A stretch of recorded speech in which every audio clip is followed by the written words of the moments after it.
Hello, Africanews is celebrating its 5th anniversary this year. For the occasion, we welcome key players who are working to give a new image of the continent.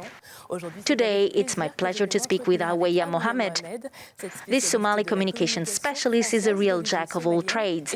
Alongside Amin Yusuf, she founded the tech marketplace Afrobeat, an African innovation center based in Paris that seeks to re-enchant the African brand and bridges the gap between innovators, startups from the African continent, and international players and investors, seeing innovation and digital as a vector for the continent's development. Thank you for being here.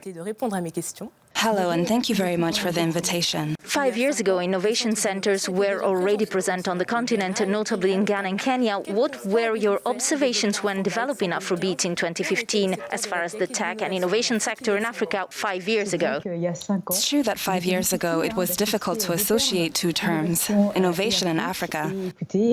And when we look today at what is happening in terms of transactions between the African continent and the rest of the world, I can tell you that we are quite happy with this dynamic that has been created, and precisely this ambition, which is really starting to become very interesting operationally.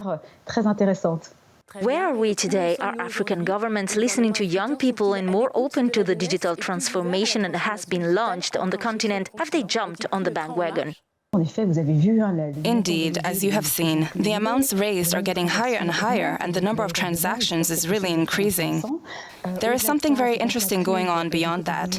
It's true that the COVID-19 crisis also pushed governments to simply see that the digital transformation of the continent was no longer an option.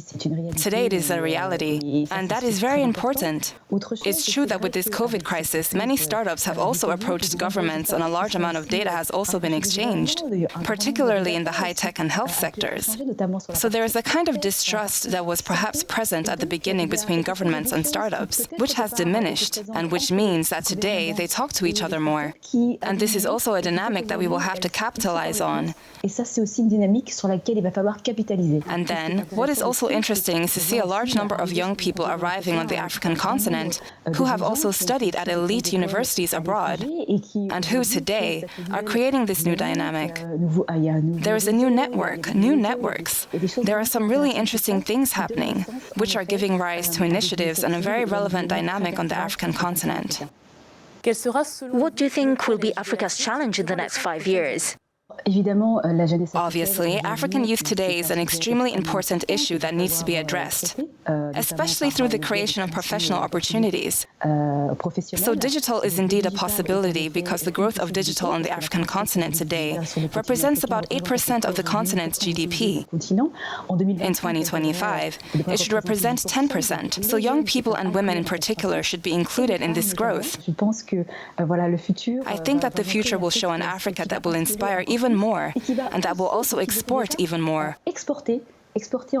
All these technological initiatives and all these uses that are also found on the African continent. Your role has been very, very important. The importance of the media in the growth of startups on the African continent. This visibility has been key for them.